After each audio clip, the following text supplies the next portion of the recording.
Hello, Mustang fans, and welcome to the Mustang Owners Podcast. I'm John Clore, Enthusiast Communications Manager for Ford Performance, along with my co-host, Mike Ray, who is president of the Mustang Club of Southeastern Michigan, the Mustang Owners Club of Southeastern Michigan. We call it MOXM. But he's also the president of the International Council of Mustang Clubs, and as if he didn't have enough to do, the president of BOXM, the Bronco Owners Club of Mustang of Southeast Michigan. He is just got too many things, too many irons in the fire, Mike. I don't know what's going on with you. I blame you for everything because you said I could do it. Okay, besides the fact that we want to have a great podcast tonight, we also want to tell you why we're doing this. Everyone has a Mustang story. Mike and I have always said that. So that's why we work so hard to bring you the inside stories behind all the cool cars, the collectors, the celebrities, and the characters that we have in this Mustang hobby of ours. So all we ask of you is make sure you're subscribed to the Mustang Owners Podcast so that you can be notified every time we upload a new episode. And now you can check us out on YouTube as well. So Mike, tonight when we talk about Mustang stories, oh my goodness, our next guest could write a book about Mustang. Yeah, one of the most successful women in Ford history for sure, with all the things that she's touched and turned into gold. So yeah, I'm looking forward to it. Well, folks, we're talking about Amy Marentic, who had a 28-year career at Ford in both marketing and engineering side, and for everything from autonomous vehicles to the president of Lincoln of China. And then when we got to know Amy well, obviously, as when she got involved in Mustang, she became the Ford North American Icons product line director, and she helped launch all of Ford's, the new enterprise product line. Remember that, Mike, when they did the enterprise product line management group and they did all the icons in one group?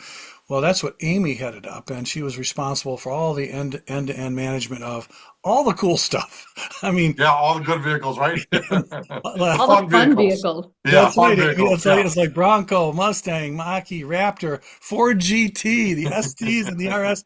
And now since she left Ford, I think back in 2020, she went to Google for a while, and now she's president of Global Solutions at Circana, which is a global solutions marketing group out of Chicago. Amy Marentic, welcome to the Mustang Owners Podcast.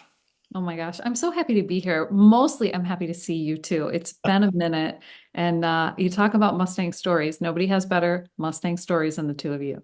Well, that's because we've been listening to all of our friends, and you are certainly one of them, Amy. And we're just so happy. I mean, I'm sorry I used up half the podcast just to talk about your bio. It just means I'm old, John. It just means that's not. No, it means, Amy, that you have, we always, Mike and I, we'd, after talking to you or going to a program with you, we'd walk away and then we'd say, damn, she is riding the rocket. And she, and when I've met a lot of female engineers at Ford, they were kind of nerdy, and you were not nerdy. So I'm not nerdy, but I can be if I have to. So Mike, isn't this just freaky? So we've got to get to talk to Amy, and every time we talk to someone else and Amy's name is dropped, like when we talked to Dave Parasak, oh, Amy, and they their eyes roll in their head, and they reminisce about these icon brands and the being in charge of that really cool enterprise group. I remember, John, when Dave said when he was with Icons and like that I remember the day that Amy came on board. He told me, he goes, we got a powerhouse. He goes, I got Amy with me. So he was very, very pleased to have her right next to him. So Amy, you're going to have to tell us then, after you got your degrees, all this engineering stuff out of University of Michigan, and you were at Johnson Controls for a while, but when you came to Ford, was it going to be engineering, or did you always have that leaning towards product marketing? So I just interned at Johnson Controls. So I graduated from Michigan. I was an aerospace engineer, and I had planned to be an astronaut. And, that really didn't work out. I found out my senior year in college at Michigan that being an astronaut is just something you do once. It's not a career. Oh. So then I had a job offer from Boeing. I had a job offer from General Motors and from Ford in the aerodynamics department. And I always loved cars. My first car was a 1977 Mustang. I know that wasn't the best year of Mustang. I own one. Uh-oh. I own a 77 Cobra 2 T-top 302 roller motor. Oh my God. John, with an automatic. Do you know my dream was to bring the T-tops back? Yes. I just wanted to bring it back. Parasak and I argued over it. He's like, that's ridiculous. I said, people would love it. They would love it. Oh, Mike. Never got it done. But but always wanted to. But yeah, my first car, a baby yellow 1977 Mustang with white leather interior. Mhm. And I fell in love with cars. I fell in love. It actually it was an older car. It had some issues, so I spent a lot of time under the hood, and that's when I fell in love with an engine. Wow. And And you one of just my made best John's days, year. I, yeah, I'm done. I have to go. I have to lay down now. Yep, Let yep. me get You some know, John coffee. is the king of Mustang 2, right?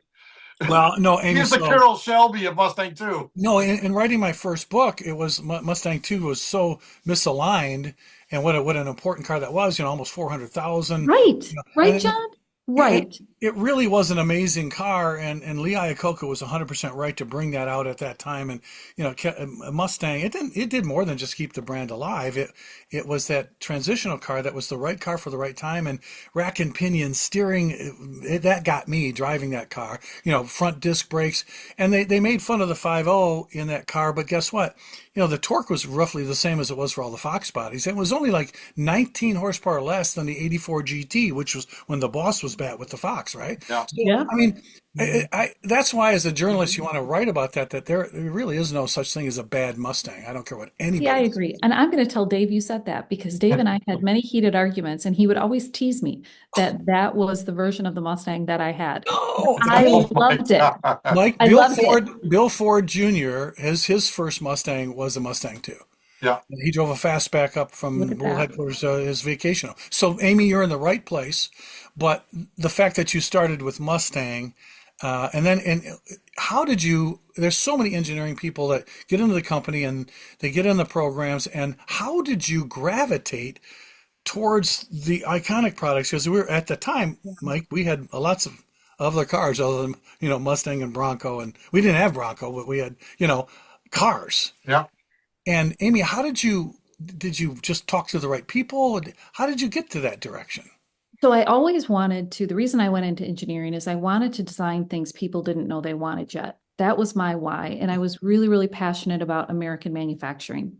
And I always thought a strong economy came from strong manufacturing. And so that was one of the reasons I went into automotive. And then I really was passionate about engine and engine technology. When I was a young FCG at Ford, I had the ability to tear down a 4.4 liter Yamaha engine and rebuild it. Wow. And that was one of, you have highlights in your career. That was one of the highlights of my career, just actually being able to tear it completely down and rebuild it. And I just fell in love with the engine. Yeah. And so I spent 8 years in engineering. I did everything there was to do, from design, from development. I owned a fleet of cars. I was a heat management engineer for a minute. I did computational fluid dynamics. I did all the geeky things, but I wasn't developing things that people didn't know they wanted yet. Yeah. And to do that at Ford, you're a product marketer or you're a strategist. So I got my master's in engineering, and then I was getting my MBA, and I kind of found my way into corporate strategy, and then found my way into product marketing, which was my love. I just loved it. And then found my way from some not so exciting vehicles to some really exciting vehicles. And the more passionate I was about engine technology, the more it brought me to the Mustangs, Sure. and then of course the Broncos and the Raptors, and just really had an opportunity to work on things that were ridiculously silly.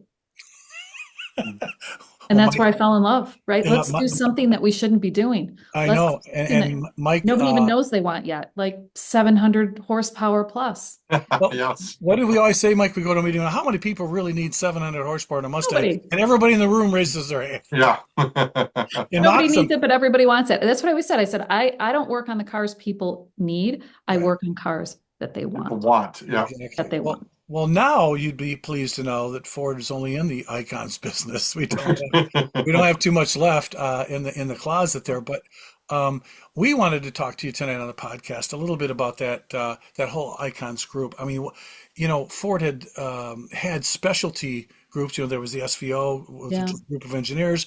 I spent 10 years at SVT, which I thought I left Auto Week to go there because I thought it was the coolest thing in the world. And then wind up at Ford Racing. Mike got onto the programs because of Mustang. That was he was president of the biggest club in North America, and he wanted to be involved with that car. He knew the car, and he knew his members, Amy, and that's why I think you and guys like Parasek Art Hyde. There are people that. How did you get so connected with the enthusiast groups and understand what we wanted as club members? Yeah, it's a blessing and a curse, right? Having such passionate customers is such a blessing, but you don't want to mess it up. I mean, working on Mustang is an honor. There are very few vehicles that have been around 50 plus years. Yeah, that's true. Very, very few. So it's very much an honor.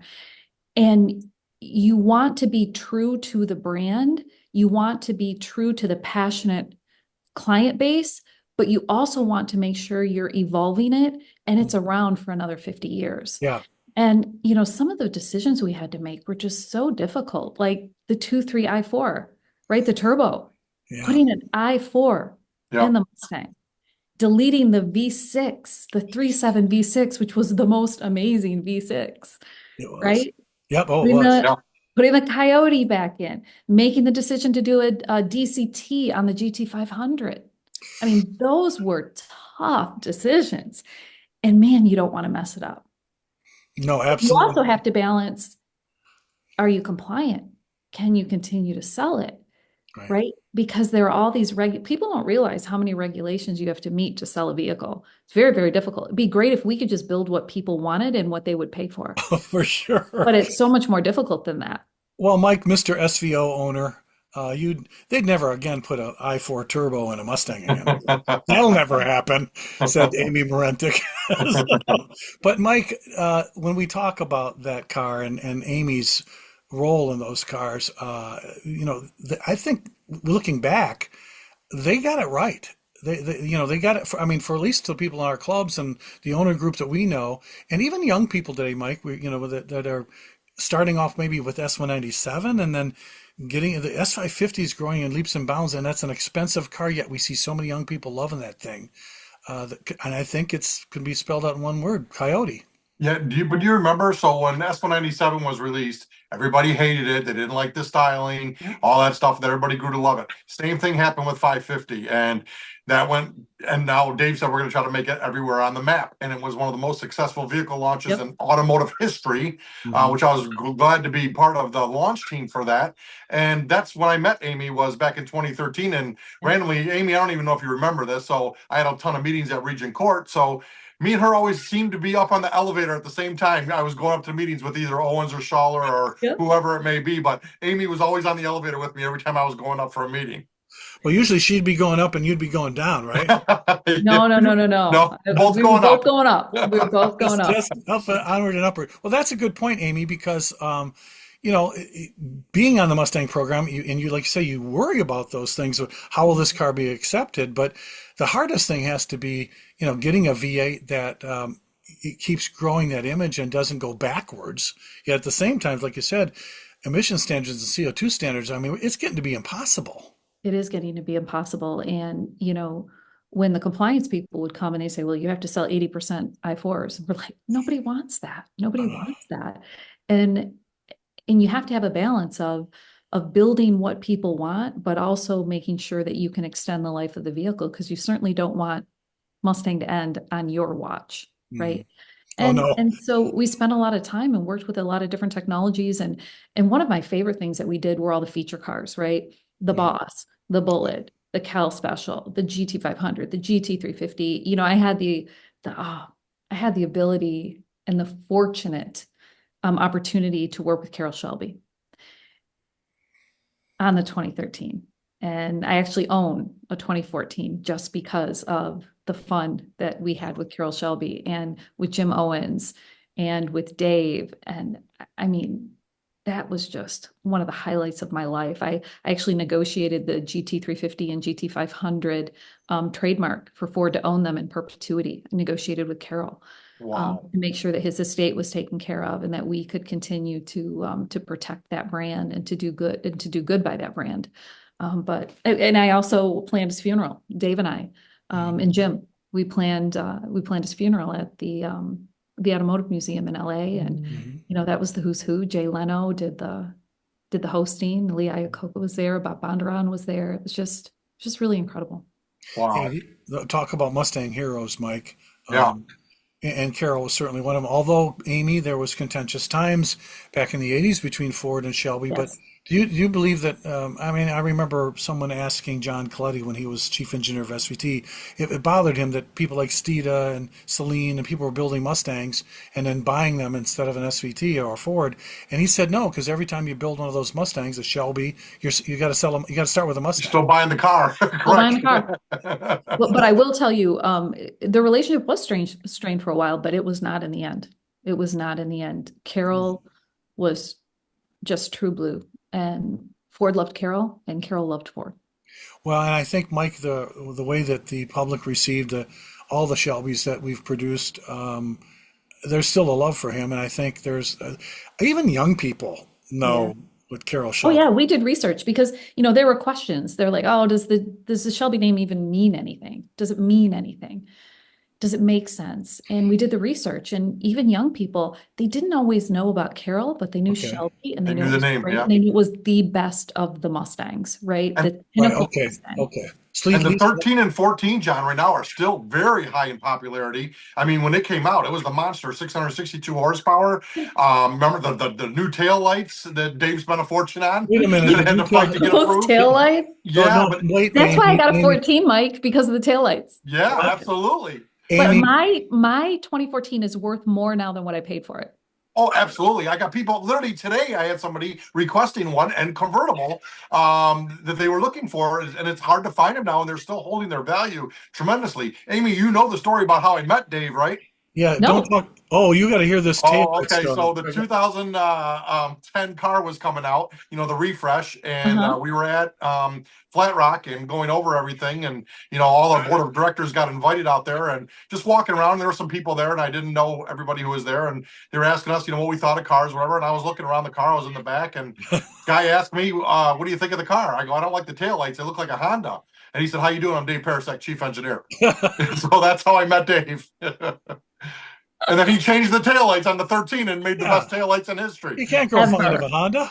Yeah. Yeah. I tell you, the amount of time we spend on Mustang taillights. I mean, you look at the 2024, I can't tell you the amount of time Dave, myself, Ed Krenz, Mike Salentino spent just focusing on those lights, engineering them, making them true, making sure that the Mustang Mafia will not hate them, right? Yeah. Because you don't want them to love them right in the beginning. You want them to be a little uncomfortable, and then it will grow on people over time.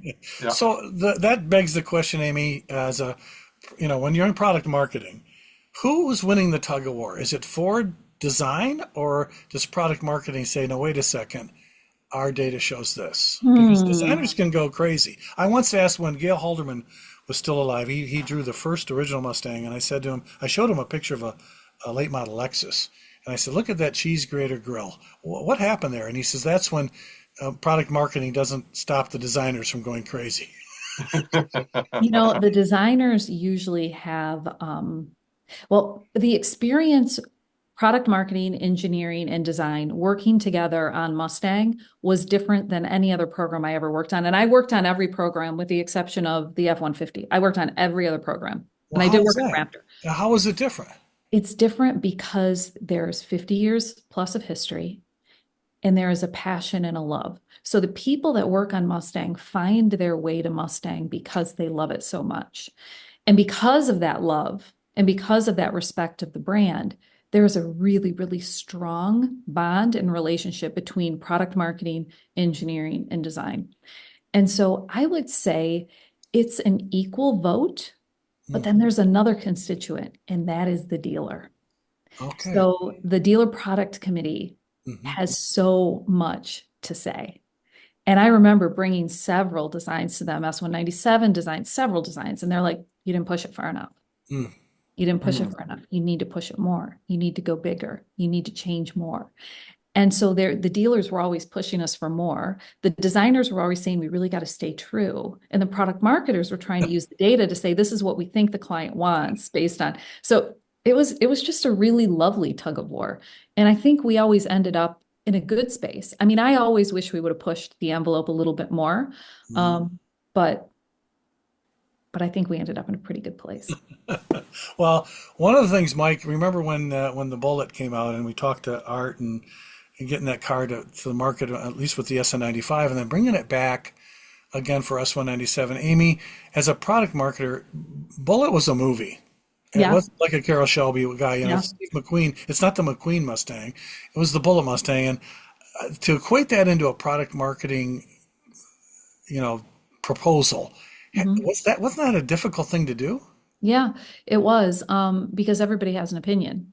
Everybody has an opinion. I remember, Especially on the blue ones and the black ones. let me tell you, Where's Steve Denby when we this is Yeah. oh my God, Steve Denby. He was the one I was telling you a little story about reverse camera. He was the one that was like, don't you dare put a reverse camera on a Mustang. Don't oh you dare touch really? that bumper. He was the guy fighting it. I'm like, no, we I have to can see live in the that. 21st Yep. century. We need to put some safety features on the Mustang. But yeah, yeah. Good old Steve Denby. He's one of my faves.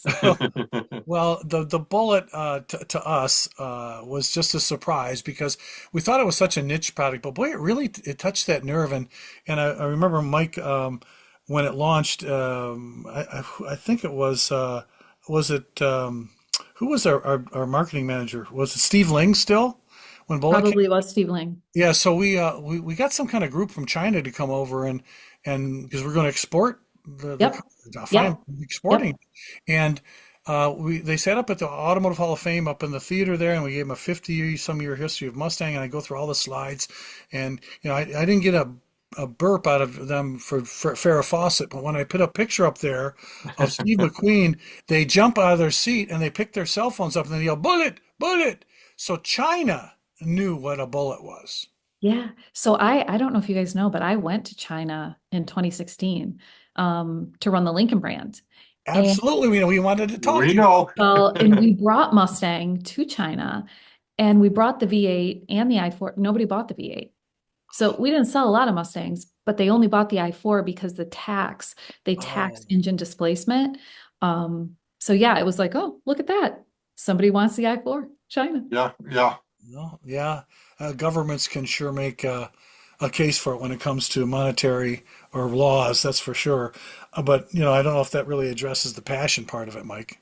Yeah, no, No. but I get it. Yeah. I But remember talking to Amy when she was in China. She helped me with a couple of things I was during at the Roush days. Yeah, oh, yeah.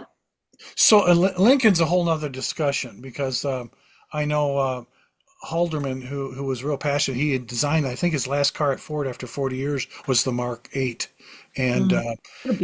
What a beautiful design. yeah, and plus a technology advancer with the mod motor and the suspension system. It was a pretty great car, but another Ford iconic brand, and we've seen so many of them fall. There's a lot of people that were very upset about Mercury going away, but when you have the brands that you had, how come you think we weren't able to sustain the brands like ST and RS? Well, we could have, we chose not to. Mm. We could have, we chose not to. I Yeah, I mean, think. those were great vehicles. We were building strong brands, especially the RS with the all-wheel drive. I mean, working with Ken Block on that.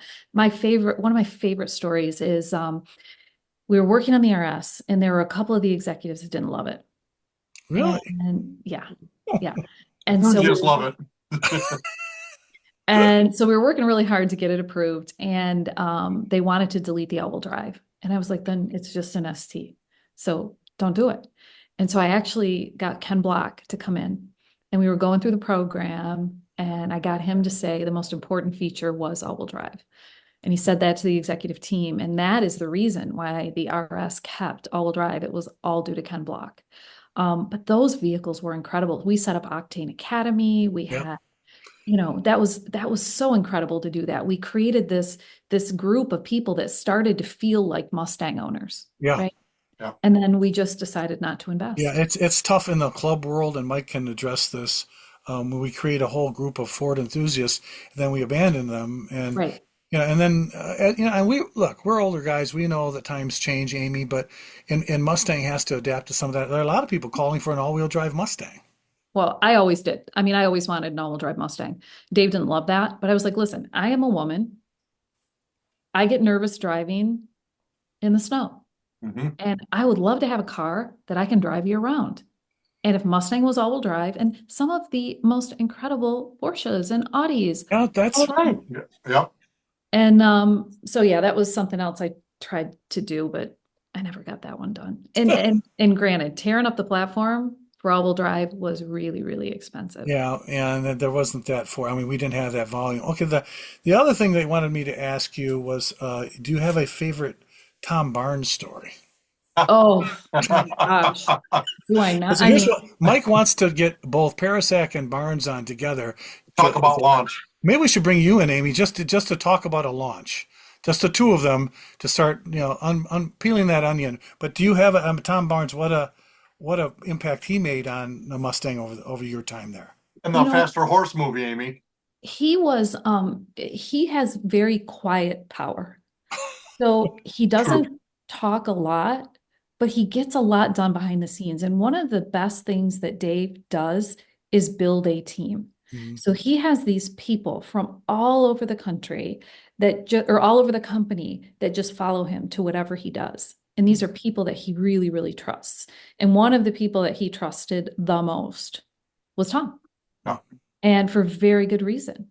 He just got things done. When there were challenges, when there were problems, he just fixed things. When Dave would say to him, well, I want to do the GT350, or, well, I want to do, or maybe that GT350 isn't good because that was SVT. I want to do the Bullet, or I want to do the Boss. How are we going to eke just a few more horsepower out? How are we going to eke? Come on, Barnesy, we can figure it out. Come on, you got this. How are we going to tweak the suspension? How are we going to get the 20-inch wheels on that vehicle? Just go figure it out. And Barnesy would go figure it out. That's awesome. Mike, we're going to have to, maybe we should do the Amy and Tom and Dave Parasak podcast. Yeah, we need like a marathon that day and just keep pulling people in on the launch team. So, Amy, we got to keep Dave honest. That's we'll bring in Dudley and Prakash and all them. Dave honest, to keep him out of jail, to keep him in jail. That was our job. Oh, we got to get Prakash on then too, because he's got all the good inside stories. Yes, he does. Okay, Amy, can you promise us then that we can catch you on some other evening and get you back on the podcast again real soon? Absolutely. Oh, we'd love to have Mike. This has been so much fun. We got to have her back. There's so much more fun to unravel with Mustang. Amy Marentic, thank you so much for joining us on the Mustang Owners Podcast. My pleasure.